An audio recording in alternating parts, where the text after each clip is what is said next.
होगी कहूँ।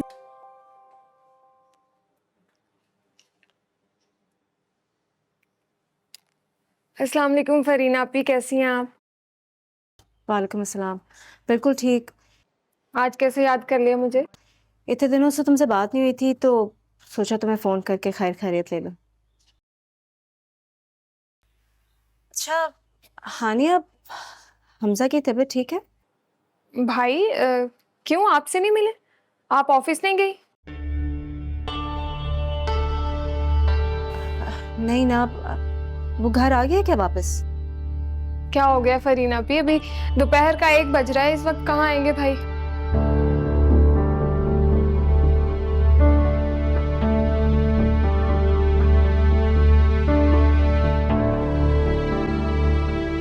लो भाई, आ गए भाई।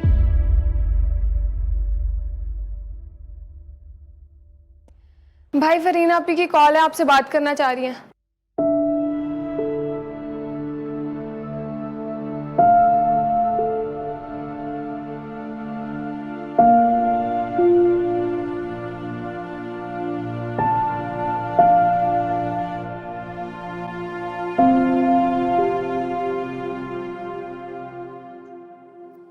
फरीना आपी मुझे लगता है हमजा भाई थके हुए हैं, मेरी बात भी नहीं सुनी और अंदर चले गए।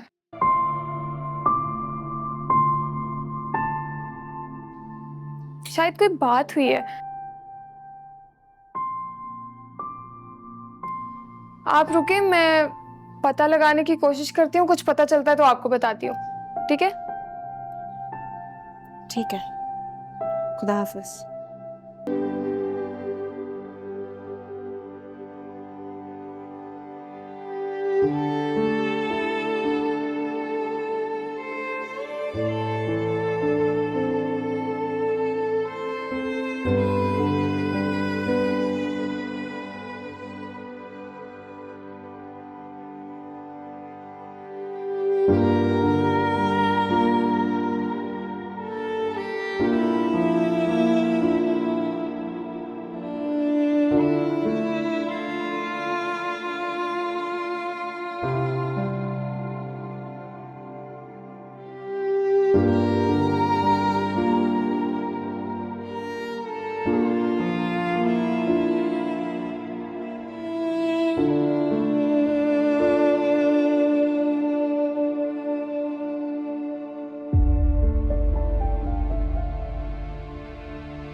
भाई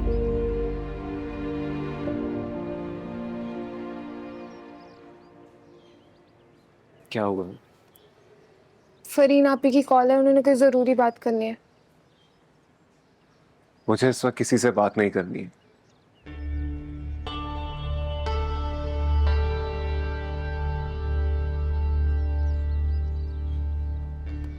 भाई क्या हो गया है? मेहमानों के बारे में बात करनी है उन्होंने। मैंने कहा था मुझे किसी से बात नहीं करनी है। क्या हुआ है भाई? तुम्हें फरहीन के अलावा मुझसे कोई काम है या नहीं?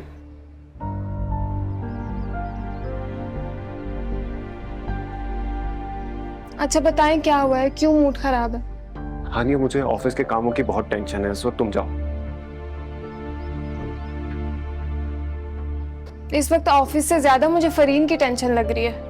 मैं तुमसे कह रहा हूँ जाओ यहाँ से। नहीं जाऊंगी, पहले मुझे बताएं क्या हुआ है, क्यों परेशान है, फिर जाऊंगी। अरे मैं तुमसे कह रहा हूँ एक दफा जाओ तो जाओ ना, नहीं समझ में आ रही है तुम्हें एक दफा की बात?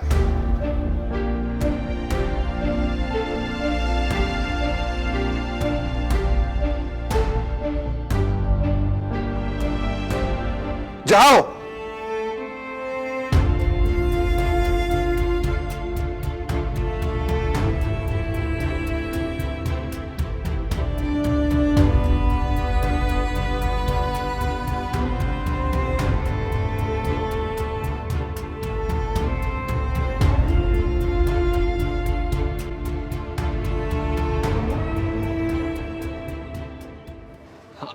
कहानी अब। हम बस करें, बच्चा है, अपनी लड़ाई बच्चे पे क्यों निकाल रहे हैं? खबरदार, तुम बीच में मत आओ।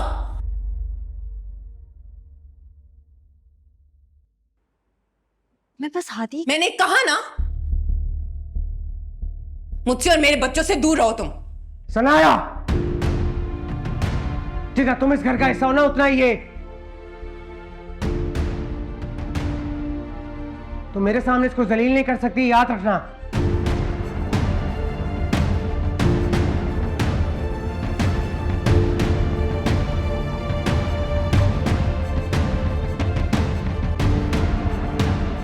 आपकी जिंदगी का हिस्सा हो सकती है, लेकिन इस घर का नहीं, क्योंकि इस घर में और भी लोग रहते हैं अरहम। और मेरे बच्चों पे तो इसका साया मैं कभी पड़ने नहीं दूंगी।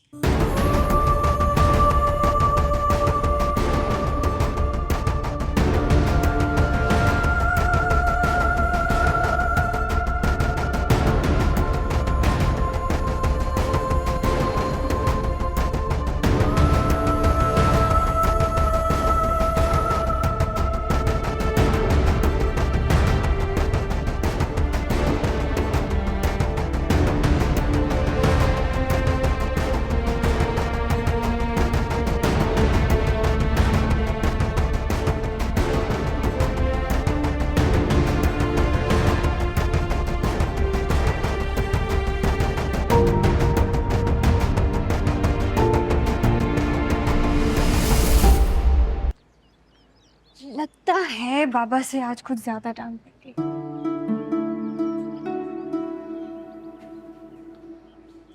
मुझसे भी बात नहीं करोगे? वैसे मैं सोच रही थी कि आज सैंडविच बनाती हैं, आपके लिए बनाऊं? नहीं। अरे इतना गुस्सा?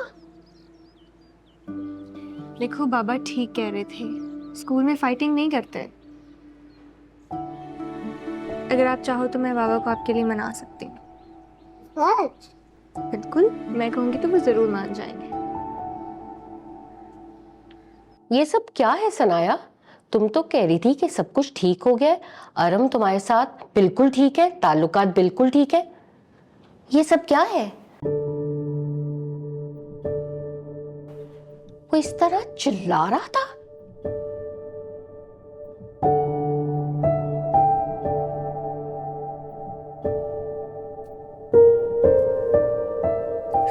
हाथी ने स्कूल में बच्चे के सर पे पत्थर मार दिया, मेरा कसूर है। उसको स्कूल से निकाल दिया गया, ये भी मेरा कसूर है। बच्चों के फ्यूचर के बारे में सोचा, ये भी मेरा कसूर है अम्मी।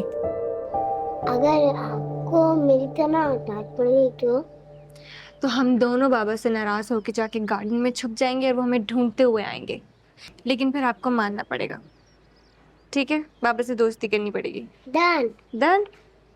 अब नाराजगी खत्म कर, चलें अभी? चल आ जाओ। गलत तो गलत है ना बेटा। आदि को ऐसा नहीं करना चाहिए था। आखिर क्या हुआ था? हादी के माँ बाप गलत है अम्मी, हादी गलत नहीं है।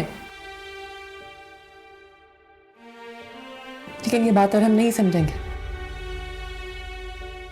शायद कोई भी नहीं समझेगा। आप ही बताएं, अब्बा आज हमारे दरमियान नहीं है, लेकिन आज भी अगर उन्हें कोई कुछ कहेगा तो हम कैसे बर्दाश्त करेंगे?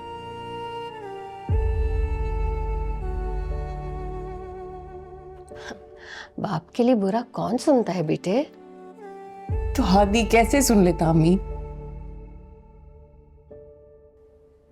स्कूल में बच्चे उसके बाप को कुछ बुरा कहेंगे तो कैसे बर्दाश्त करेगा वो बच्चा?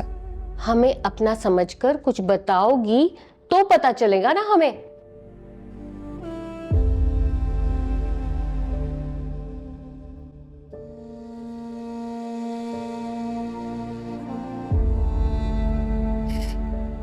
आप ही ने कहा था ना घर बसाने के लिए।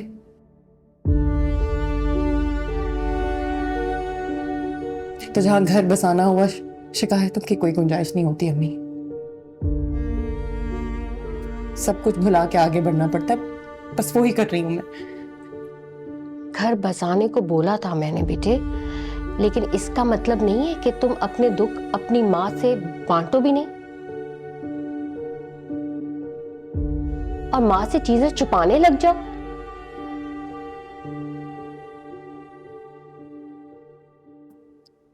मैंने क्या छुपाया आपसे?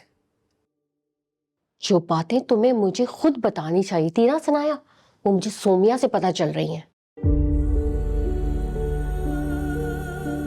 तुम अपनी माँ से हर बात छुपाने क्यों लग गई हो?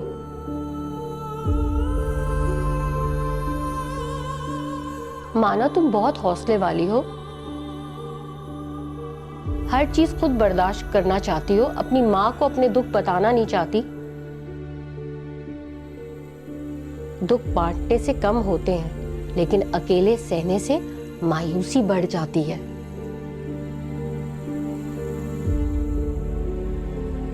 मायूसी कैसी अम्मी? बच्चों के लिए खुश रहना है बस। अपनी माँ से सुना ही था कि माँ जैसा हौसला किसी के पास नहीं होता, लेकिन आज अपनी बेटी की शक्ल में वो भी देख लिया।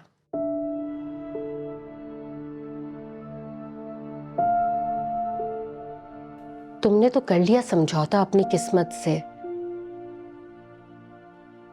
दुआ करो कि बच्चे भी कर लें। बच्चों का क्या है अम्मी? एक ही रात में सब कुछ भूल जाएंगे।